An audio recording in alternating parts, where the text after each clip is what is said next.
Thank you, Deputy Speaker. This legislation may appear to be about abstract regulation and technical changes, but in reality it is in fact about fairness and keeping us connected. It is about making sure families and small businesses and workers in communities like mine in Maribyrnong and right across the country get a fair go when it comes to the services we rely on every single day. We all know what it feels like when a phone line goes down, when the internet cuts out, or when we're hit with an unfair bill and left on hold for hours. Losing connection for a parent may mean that their child can't finish their school project that's due the next day. For a small business, it might mean losing customers that simply can't wait. For an older Australian, it might mean not being able to call a loved one or a doctor when they need them most. These are not small inconveniences. They are things that cause real stress in already busy households. They are the moments where working people lose time that they don't have, and small businesses lose money they can't spare. For families already juggling the rising cost of living, for small businesses working hard to keep the doors open, these failures cut deep. They cost money, they cost time, they cost trust. And they leave people feeling powerless against the big corporations who seem untouchable. That's why this bill matters. Because telecommunications is the infrastructure of modern life. It's how kids do their homework, how parents talk to their families overseas, how local small businesses connect with customers, and how workers earn their living. Deputy Speaker, this bill gives Australians protections that they should have had a long time ago. It arms the regulator, ACMA, with the teeth it needs to hold dodgy telcos accountable.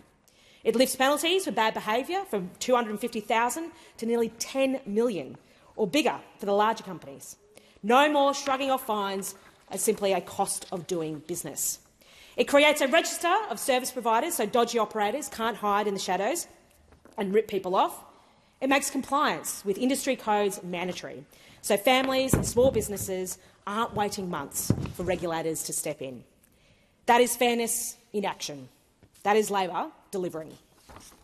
Deputy Speaker, let me pause on the carriage service provider, or the CSP register, because this is significant reform. Right now, there is no single comprehensive list of who is operating in the telecommunication market. That means a provider can set up, take people's money, and in some cases cause real harm, all the while flying under the radar. For such an essential piece of social and economic infrastructure, this is not on. So this bill fixes that. It creates a national register, a transparent list of providers who are operating legitimately. For families, this means confidence that the company selling you a phone plan is accountable. For small businesses, it means knowing your internet provider is properly monitored. And for industry as a whole, it means a level playing field, because those who do the right thing won't be undercut by dodgy operators who cut corners. And importantly, the regulator will have the power to shut down providers who pose an unacceptable risk to consumers. That's not a power that will be used lightly, but it will finally give ACMA the authority it needs to stop harm before it spreads. We've seen this work in the energy sector, where regulators can exclude retailers who fail customers. Bringing that same power to telecommunications is just common sense. Deputy Speaker, another vital part of this bill is the modernising of the penalty framework. For too long, the fines in telecommunications lagged behind other sectors, like in energy, banking and consumer law. That left telcos operating under weaker laws than in industries facing similar risks. This bill fixes it.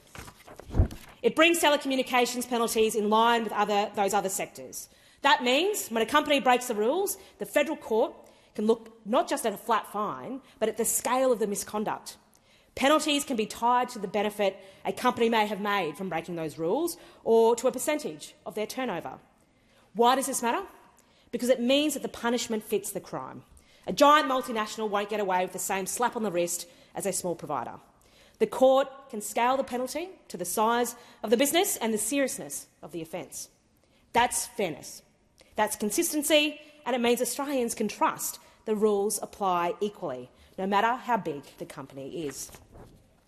I think of the cafe owner in Ascot Vale who can't serve customers if their EFTPOS goes down, the tradie in Keilor East who relies on their phone to get the next job, the logistics company in Tullamarine that loses money every time the internet drops out.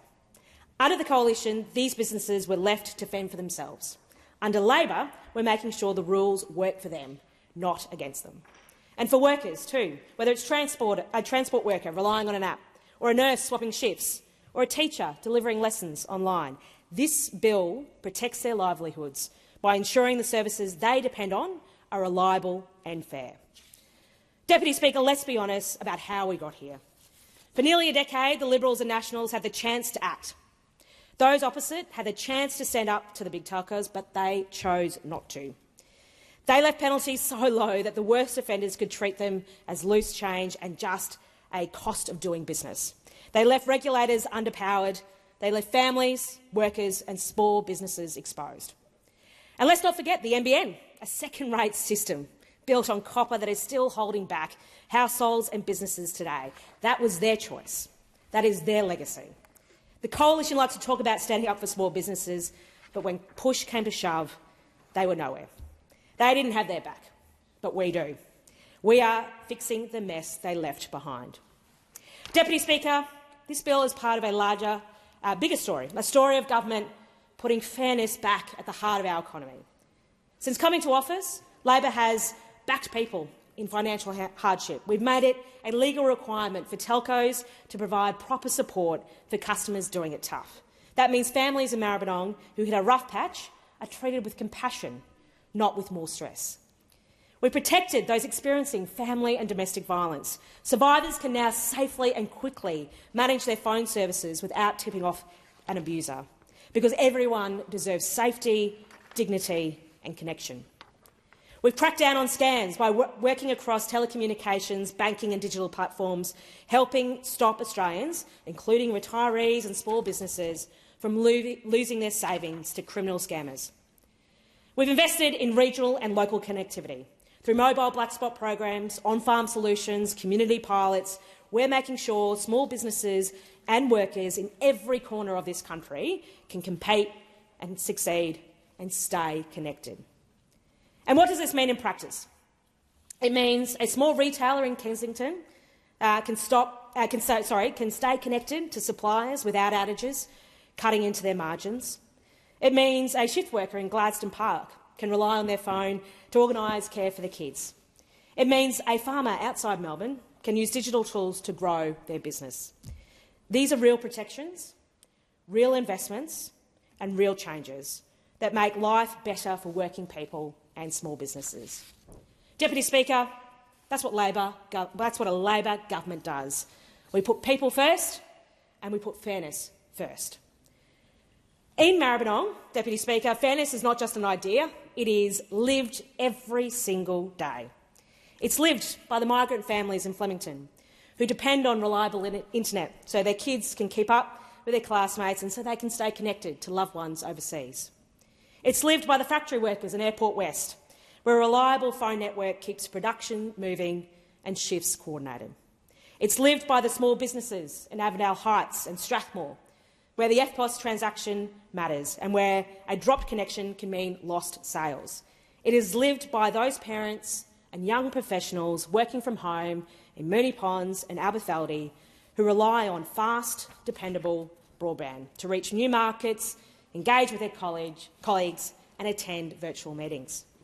And it is lived by older Australians right across our community who deserve the peace of mind of being able to call their family, their doctor or emergency services without worrying whether the line will fail. When telecommunications systems fail, it's not just a technical glitch. It's people in our community being disconnected, losing income and feeling isolated. That's why this bill is so important to my community, Maribyrnong, and right across the country. It says to every person in my community, you matter. It says to the cafe owner in Niddrie, your business matters. It says to the nurse in Essendon, juggling shifts, your job matters.